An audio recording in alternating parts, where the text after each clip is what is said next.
May I request all of you to please put your hands together for Mr. Rama Raju, Chief Executive Officer at Envision, and Mr. Pankaj Jain, Senior Technical Manager, IBM, joining us on stage. A round of applause for both of them, please. Thank you all. What a lovely panel discussion. So I want to take from Mr. Atul Joshi's conversation.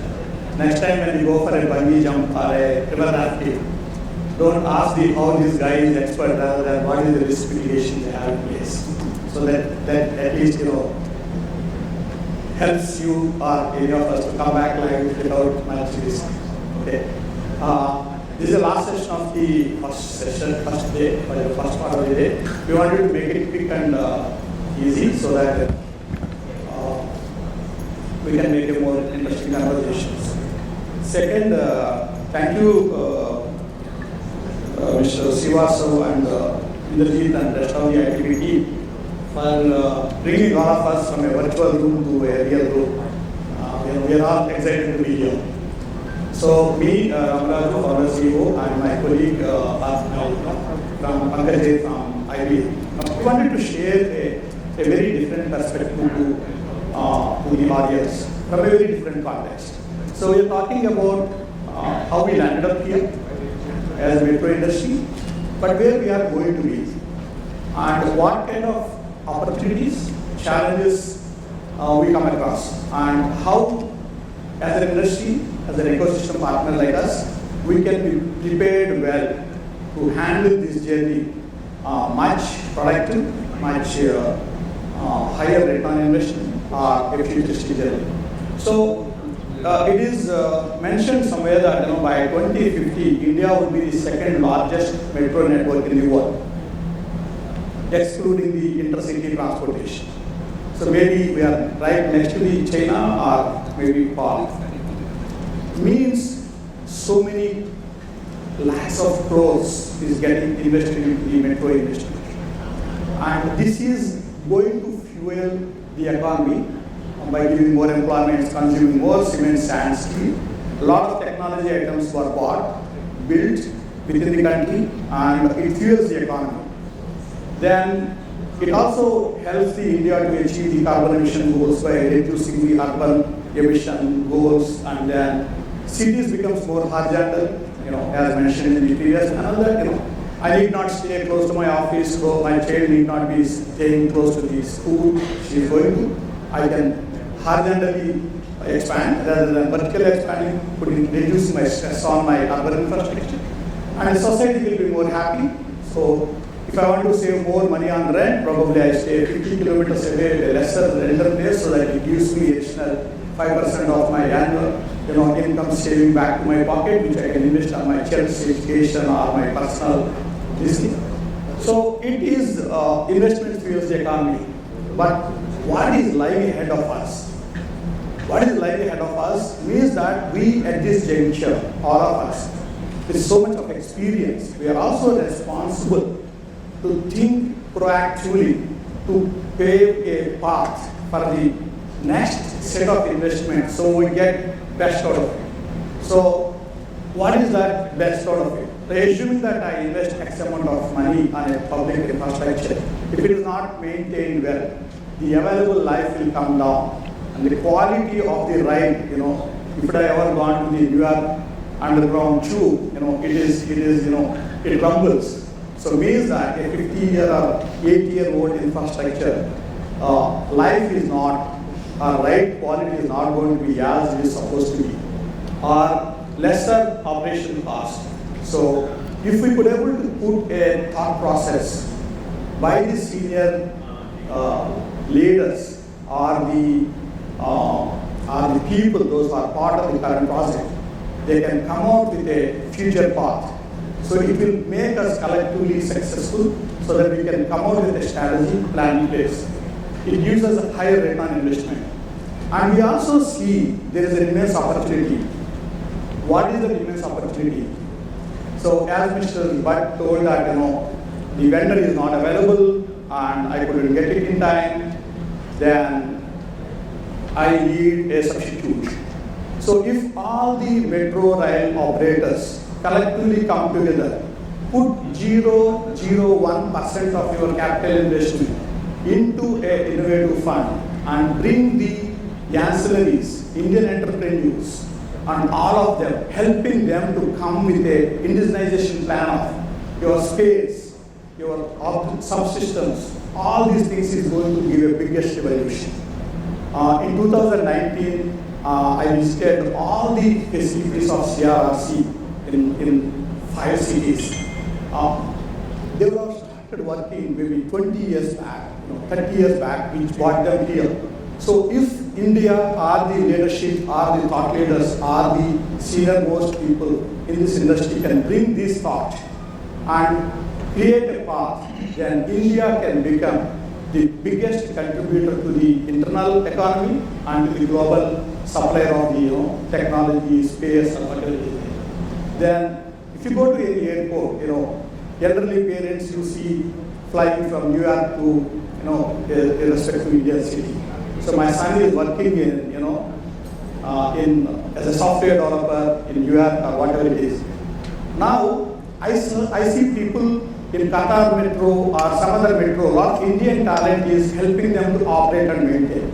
So what it means to is that if this talent pool can become a global value chain in terms of the what I mean to say, the value creation to the society. So many people can go and help rest of the world to manage their metros more effectively. So it creates a huge employment opportunity, huge revenue foreign exchange to the country. Then standardization. So we always believe in European standards, we always believe in some other standards. But most of the standards are defined. Most of the senior consulting companies, those who are so-called foreign names, or most of the Indian talent or the top leaders are helping them to make those operations work in India. So if you could able to come up with some kind of standardization mechanism which will help us to set our own path and an Indian way of making things happen cost effectively, efficiently, and and more effectively. So that is one more area I see. Then the last one is the topic of the day, the technology. Technology plays a very significant role, and India is known for the software development to the rest of the world. If metro rail industry thinks that we need to build our own systems, we need to build our own solutions, then this can give a flip to the solution providers like us or several other solution providers, so that they can come up with the best solutions at an affordable cost, and same can be implemented to the rest of the metro rail systems elsewhere in the world. With this, I come to the topic. So in the technology roadmap, we felt that these are the 4 high-level fundamental blocks which are essentially required for us an effective operation of a metro system. So one is the financial system. It can be any ERP or any financial system which will help you to manage the financials. This metro is a very typically different industry. It is not like a conventional manufacturing industry. It is a service-oriented industry, but it also costs a lot of costs. And this cost goes to the multiple stakeholders, subcontractors, and service providers. So a good solution which helps you to enable to bring visibility to your services, visibility to your cost, visibility to our operations. And the second is the operation management. What we come across mostly is that other than talking to some other senior most executive in some other industry, they say that we are here to provide employment. Of course, India cost of the labor is low, but there is always a myth or a perception that the technology replaces the people. Actually not.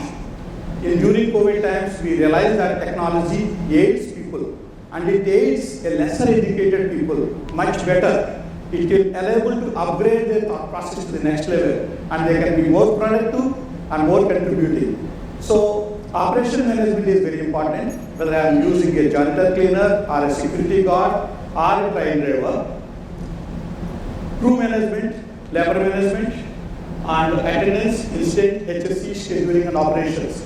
This solution gives the senior management and all the operational heads to a single viewpoint of what is happening.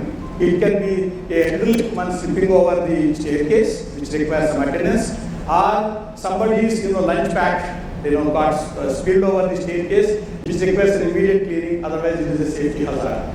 So, operation management system plays a very key role in the metro rail operations. It is not very expensive, but it brings a lot of visibility and control. The third one is the integrated asset management, and I feel very happy to share with you that our thought process in the Indian metro industry is much advanced compared to several other players we come across. And fortunately, Indian Metro started its journey with technology. We implemented almost like 10 asset management solutions in metro rail operations. And probably IB can proudly say that it is only the country they have got 10-12 metro rail implementation with 100% asset configuration management implemented. Some of the very reputed older metros not yet implemented the ACM, and Mr. Bhatt was telling and Mr. Gurbani was telling about 5D. So India has an advantage. Even though you have started late, you can get the best out of it. And fortunately, most of these systems are implemented by Indians elsewhere in the world. So we have captive talent, we have captive knowledge. So technology helps us to run systems better, faster. The third one is that my revenue system is very complex. I get typically my fare collections. Again, fare collections is a altogether different ball game.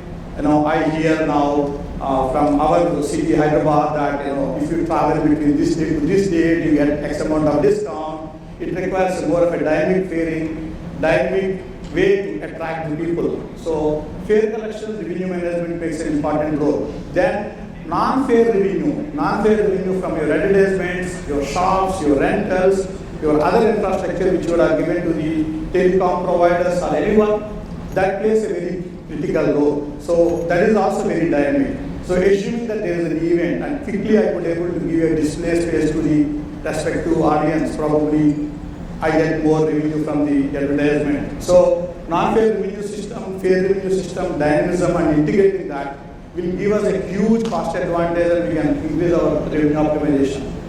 Then the AI/ML systems where we can bring all the multi-systems and bring it into a centralized place and get your analytics done so that how my fare collection versus my passenger roads versus my equipment performance, we can bring it together. And then passenger experience, most of us already having Savari or some other kind of applications, and then how do we engage with passengers and how do we bring them together. There are a lot of other subsystems are also there, but we felt that these are the 6 blocks of technology investment which will give us some kind of critical control on the operations and bring visibility.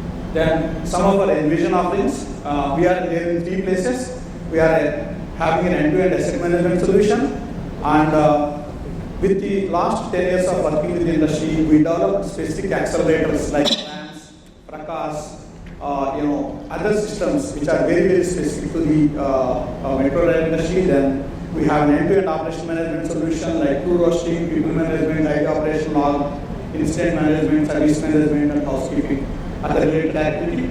And then we also have a team working on AI/ML platform where we came up with somewhere around 45 to 50 specific models for a rolling stock where you can improve a specific reliability of those equipments, whether it is compressor, wheel erosion, or doors, or pantograph, some traction, few other areas where we have having the data, we created some models. We are more than happy to engage with you if you wanted to try them out.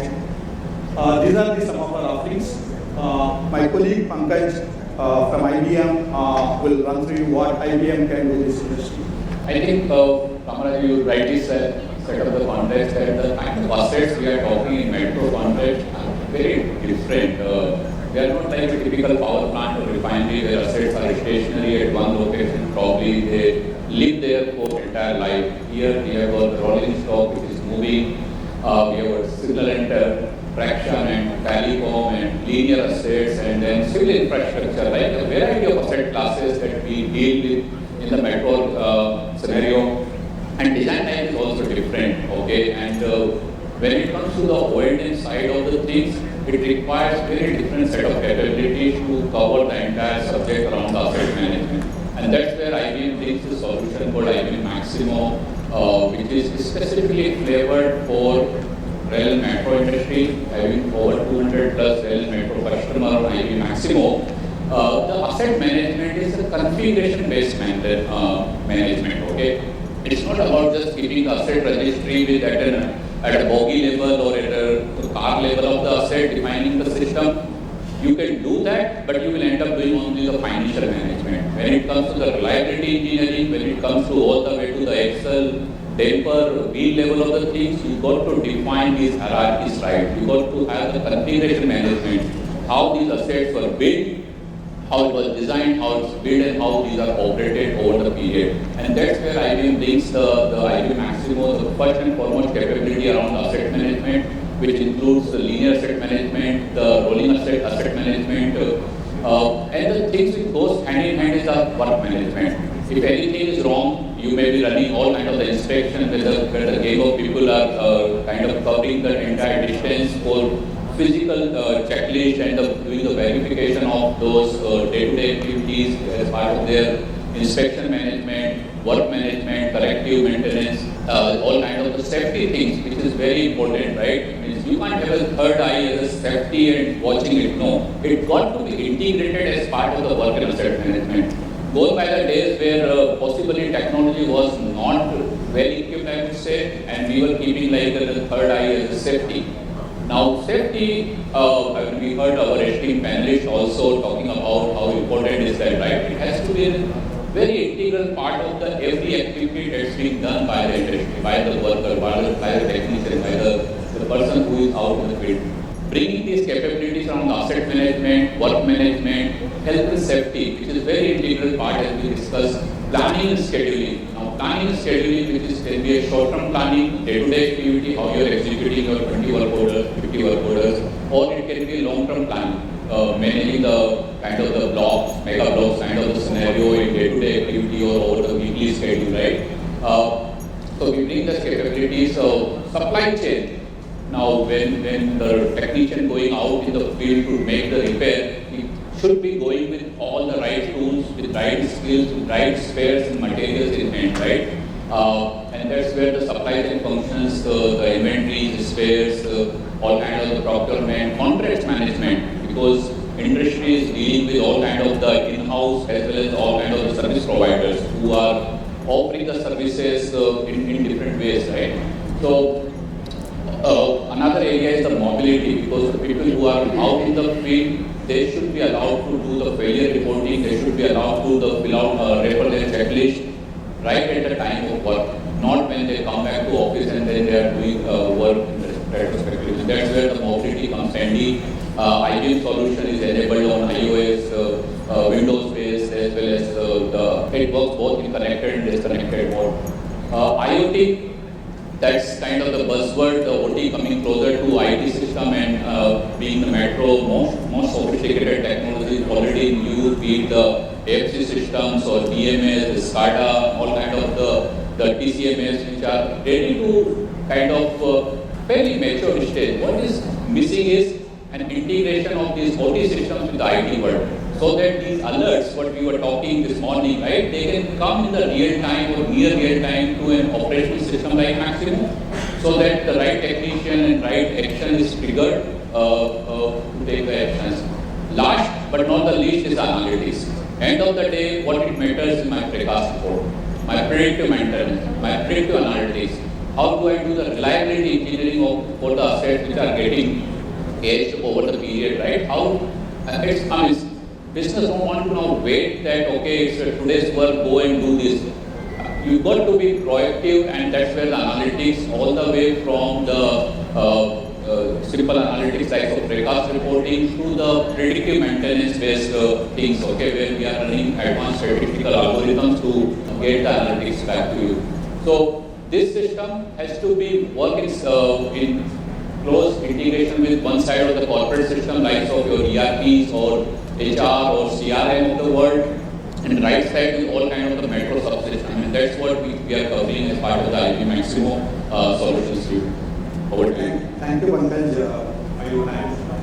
So this is what we are. We are fortunate to work with so many of you, and it gave us an immense knowledge, experience, and learning for us, and we are continuing to implement best of our solutions for you. We are not only doing it in India, we are also working with Vietnam, Mauritius, and a few other engagements.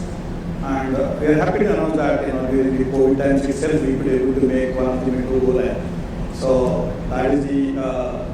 We are committed to be with this industry.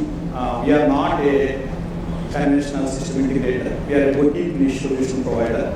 We invest a lot of time knowing the industry, getting guidance from the senior people, and bringing up the best of our solutions. So we have engagements in close to 34 countries, like in South America and Japan. We could able to do all this just because of the specialization we are doing it, and the customer who helped us in helping us to be there in the ecosystem. So we are more than happy to hear from you. Any ideas, suggestions, or solutions you are thinking of, where we are more than glad to invest, work along with you. Sometimes commercial, sometimes even non-commercial basis. And we have some points to suggest. This is from the context of metro industry, because it's a very complex industry. So as the time is available very short, Pankaj is supposed to summarize this, but I will quickly summarize it. Conventional procurement process of a metro rail construction can be rethink, and most of the times AMS solution or some other solutions are becoming part of the S&D or some sub-packages of the rolling stock. But technology is a serious business. It requires a special attention, and it can bring a lot of value. So it can be brought into the main, right? And then industry collaboration, standardization, which is the time. More and more forum discussions like this, and maybe select two groups, knowledge sharing sessions, and then creating an ecosystem, like identifying some suppliers, helping some of the indigenous vendors to come up with a alternative options for reducing the cost and increasing the supplies.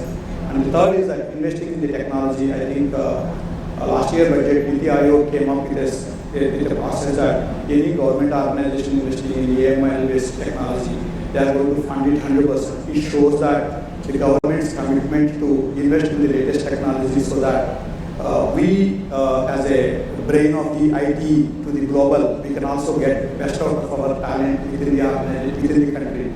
And the last one is that try to reduce the number of solutions, go for the flexible best of the breed solutions, so that they can sustain your growth on a long-term basis, so that we need not replace them again and again. Thank you so much for this opportunity. Thank you so much for your time.